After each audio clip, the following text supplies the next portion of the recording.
Hello everyone, today we're taking a look at the GepRC Dolphin, featuring GepRC GR 1507 3200 kV motors, HQ 4 by 4.3 by 3 V1S, 4-inch props, Caddx EOS 2 FPV camera, features an all-in-one flight controller and ESC board, which is the GepRC 20 amp F4 all-in-one. Down inside there, the VTX is a power switchable from pit mode all the way up to 200 milliwatts. Comes with a battery strap, a wrench, and a hex tool. Extra set of props. Antenna tube, I had some left over. Support guard, and they sure didn't forget stickers. Motor post to motor post looks like it's just under 154 millimeters. Looks like the arms are 4 millimeters thick. They taper down to just under 6 millimeters wide. Bottom plate looks like it's a full 2 millimeters thick. The sandwich plate looks like it's 2 millimeters thick. It weighs 144 grams. I flew it on this ridiculously small 550 milliamp 4S battery, which brings the weight up to 216 grams. A more traditional battery for this would be an 850 milliamp 4S battery, which brings the weight up to almost 243 grams. So we got a fair bit of wind on this particular day. You can see those branches in that tree moving, and it does gust up pretty big,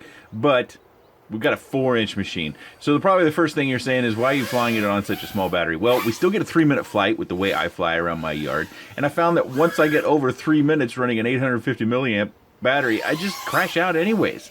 So after crashing a number of times running the 850, I thought, okay, this is a handful in my space on the 550. Let's just stay there so I can manage it rather than trying to kill this thing. I will show you 3 crashes in particular where I have the audio as well. This one, I actually first turned it down. It's a 4-incher. I don't usually go over a 3-inch prop size quad, usually the mini quads or micro quads, excuse me. But the first time I turned it down, they came back to me and they said, I think you're really going to enjoy this. You should give it a shot. So I was like, all right, let's give it a go. I caved in, and it is... I've flown a couple other 4-inchers on the channel, and I think it's 3 other 4-inchers. The one that comes to mind is the Emax 4-incher that they had. And I've also built one that I ran 2 different motors on, and then I think there was one other 4-incher, but I can't remember who the maker was. But so a couple of 4-inchers have come to the channel, but this one was by far the biggest handful. It has tremendous speed, it has tremendous power, and it gets after it. If you want speed and power in this prop size, this is the one I think you need to have. Also, I think it's pretty durable. I'm not seeing any jello in that TPU canopy. That's always another concern, is if you get too much movement throughout the quad, that TPU can shake and shimmer around, and then you can have some problems keeping a good still image in your FPV view. But I found it to be pretty good, at least I'm not noticing it. We have a power switchable VTX up to 200 milliwatts, so that'll help a good number of people if you're allowed to use that in your area. Also, the weight, even with a traditional 850 milliamp battery, comes in at under that 250 gram marker, which can be important in some areas. You don't have the ability to really, as far as I can see it, mount a GoPro. It's just not made for that. It's made for speed, and it's made for not getting that HD footage necessarily. I'm sure they could come out with a turtle version of this, but I would be really worried about a turtle version and that narrow field of view allowing you to manage the speed and the power that this one has. And this brings me to a question. Is 4-inch something you guys are looking at? I know most of the people who come to this channel are probably expecting something to be 3 inches or less. But if you're a micro guy, do you look at 4-inchers? Do you have a 4-incher? If you're a traditional 5-inch flyer, or maybe even larger prop size, is a 4-inch quad possibly something that you're looking at exploring? I'm curious about the market here. It seems like an odd size, but then when I think about it, you know, 5-inchers and 6-inchers, and we have all these minor prop differences between some of our quad sizes, and sometimes one fits us better than another. I found this to be really good fun, and I enjoyed it fits my flight style, the speed and the power and the flying over the house. I should say that I also had to turn on active braking on the ESC in order to be able to manage it. Otherwise, I got real floaty. You see, we come down there at the end of the flight, and it's, yep, 3.5 volts per cell. Right on the nose, 3-minute flight. Perfect. Oh, a little bit over. So this is going to be our first crash. It's not very dramatic. I just get tangled up in the bushes. But what this shows you is how I had a hard time managing the height. And I have to stay fairly low. Some areas of the yard I have to stay under 6 feet. So I had a habit of getting tangled up in the branches, and that was one particular one where I was recording at the time, so I was able to bring that to the video. Another crash flight with the audio recording. I always think the audio is so important, but this is a punch over the house that got a little out of shape, and you can see that tree kind of coming into the view at the bottom. was able to make a correction and continue on my way. But I got a little high again. I got over that 8-foot marker, smacked down onto the cement slab of the patio. I know the props are safe, so I just do a little celebration for not destroying a quad, and then I head off into the rest of the flight. I can't remember if this was on a 550 or an 850 battery, but this punch, that's one I really like. When I get over the tree at the edge of the patio and kind of come down near it. I had a few others that were really nice and kind of looked good. That's not necessarily what I'm trying to do, because most of the time I'm trying to be consistent so that you can compare from one quad to the next quad on some of those punches and how they, how quickly they get to the top, how far they float, how long they have hang time, so you can diagnose whether it has the flight performance that you're looking for. So not always do I just clip out, and actually I don't value the clipped out videos of, especially for reviews, because I think it has the possibility of leaving too many important things out. But let's move on to the next crash, which is pretty dramatic. So this crash is a little bit funny and pretty dramatic. Actually, in person, it sounds worse than it does on camera. I get a little bit out of shape. I think I can make it splat right off the ground, and it bounced off the ground and is about 14 feet up in the air, hanging out of this tree. I locate it after a period of time. You can probably see me down there. I have also grabbed a football from the garage because I'm going to throw the football at the quad to get it out of the tree. So technically, 2 crashes, one that landed me up in the tree and one that got me out of the tree. First throw, of course it was the first throw. Anybody who says differently is a liar. Take it back over to my flying spot where I could sit down. I actually do a little line of sight to make sure nothing's out of shape. No arms are somewhat fractured. Don't get any weird vibrations. Props aren't out of shape. But pretty tough quad, lived up to those crashes and many others, because it did have a lot, because it's a big jump when you're flying 2.5-inch props, maybe 3-inch props, all the way up to 4-inch props. I think for most people this 4-inch size would be better suited in a much larger space. So if I can get 3 minutes on a 550, surely I can get 5 minutes on an 850, don't you think? I wouldn't want to quote you that time, because the fact of the matter is, so many of my flights had crashes with the 850, and even if I didn't crash, I got so out of shape I almost had to reset and kind of hover it in place and kind of get my body moved around a little bit so I could regain my focus. So most people will want to fly with this and possibly even a larger battery, but again, I did fly it on the 550 and I still got a 3-minute flight, and I thought I was going pretty good around the yard. At least that's about as good. I might be able to sneak out one better run if I practice a bunch more, but that's pretty much giving it all the gas I can on a 550. Taking a look at the construction here, we take the battery strap back. I like these battery pads. Sorry, I bumped the camera. See how it's all cut out so it stays down and you don't have to pull it back in order to get to any screws. Of course, we have these fittings for the arms. The arms flare. They get narrow here, but then they get bigger once they get underneath the body. Here's a shot of the front on how the arms do go underneath the body, and we've got this same sort of fitting. I can't remember what these are called. Tell me in the comment section. Maybe I'll remember and learn something from you. But we've got that on the inside there as well. So we've got 2 pretty secure fittings there. We've got 2 plates that house all our flight stack and everything, like I showed you in the quick roll, and the thickness of those. We could take a shot of the carbon fiber. Obviously, with having separated arms, they should be able to cut it in whatever manner they wish.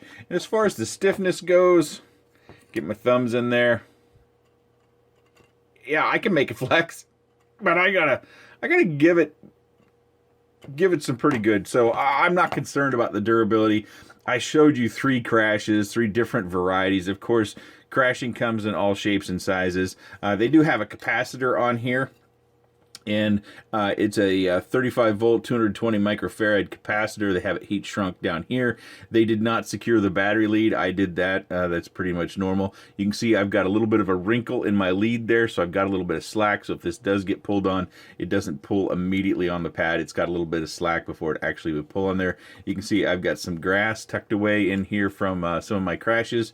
I could have made the antenna tubes a little bit shorter, but I didn't. For whatever reason, I just didn't think to. I thought this was the right size. I have plenty left over.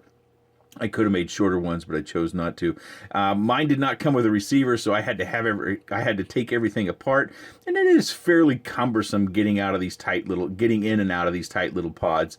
but it's definitely doable, and you can find where they already come pre-installed with receivers. Of course, if it comes pre-installed with a receiver, how do you get to the bind button? You're probably going to have to take the canopy off, but maybe they have a way like Adam Douglas does when he builds to where the receiver button will be exposed, where you can take something plastic. Like I like to use this paintbrush that I have here, and I kind of clipped off the end. Maybe you can use that to press the button while you power it on.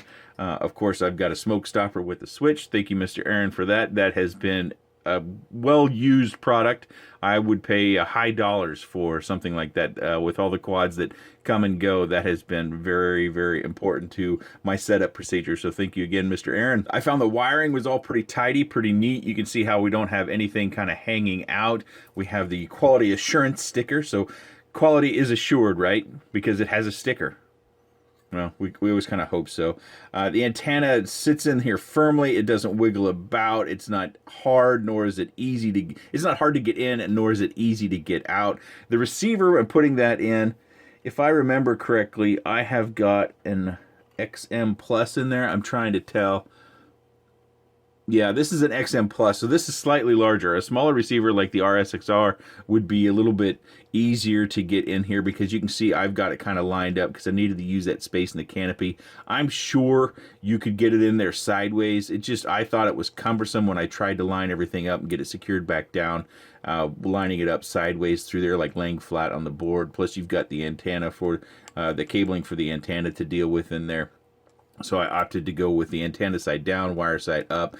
So it sat in there nicely. Of course, my camera angle is right up here, and it gives me a little bit of extra space.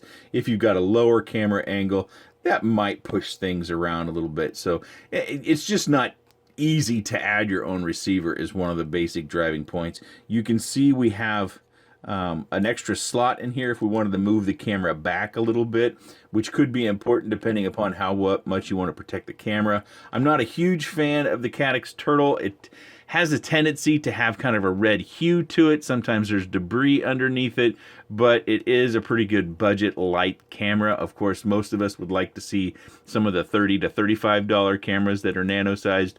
But I just think if we get that, we're going to just end up paying more. And it seems as though we don't want to do that. We just want the better camera at the same price of the cheaper camera. So it's one of those sacrifices that you have to make. I do hope that in future releases for some of these ready-to-fly or bind-and-fly or plug-and-fly products that we can see higher quality nano cameras, because we do have a lot on the market now. There's a lot to pick out. They could put a baby Ratel in there, a Foxeer Toothless 2 Nano. We could get a Runcam Racer 2 or 3 Nano. I wouldn't suggest putting a Runcam Nano 3 in there, because that's a super wide field of view and a very small camera. Doesn't handle light as well as nearly any of those other cameras that I've already mentioned. So I think my preference would be in this budget line to get the Runcam Nano 2 in here, but in this particular case, I thought it was fine. This particular one does not have any of that red hue, or at least to my eye, it did not. So I wasn't unhappy with the FPV view, but it's just not my favorite. These props are really durable. I didn't use any extra props. You may have noticed during some of the flight footage, it may have sounded a bit off. I may have twisted a pitch a little bit on one of these blades or something in my crashes, but I kept using the same props.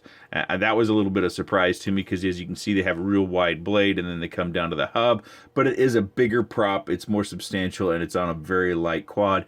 And I was flying it with a very light battery. So some of the durability issues could be different once you start adding those grams of having a bigger battery on there. That's just not something I can tell you, because quite frankly, the number of crashes I had with the 850 may have been 8 or 10 out of the 28. It might have been only 16 flights I had on an 850 before I finally thought, okay, my flights on the 550s go better. I don't have those lapses in my focus, so let's just do that. This does come pre-tuned, and it does come with Betaflight 4.1.1. From my eyes, it only looks like the filter settings were slightly changed. They just moved the sliders down one notch as far as I can tell, but the PIDs are custom, which is a good thing for anyone who doesn't either like to tune or doesn't have their hands firmly wrapped around the tuning and all of its theory. Yeah, good product, good quad. I had a lot of fun with this. I enjoyed it. I kind of regret turning it down the first time around, because I'm late late to the party, but that's okay. I'm usually late to the party, aren't I? If you haven't already, please let me know what you think about the 4-inch market. Is it something that interests you or not? Is it just being explored because the 5-inch market has been saturated? 4-inch seems like a new horizon that we've only been looking at in the last maybe 6 to 8 months. If you have any other comments, questions, suggestions, or otherwise, please let me know in that section down below. I appreciate your time. Don't forget, you get stickers. And thanks for watching.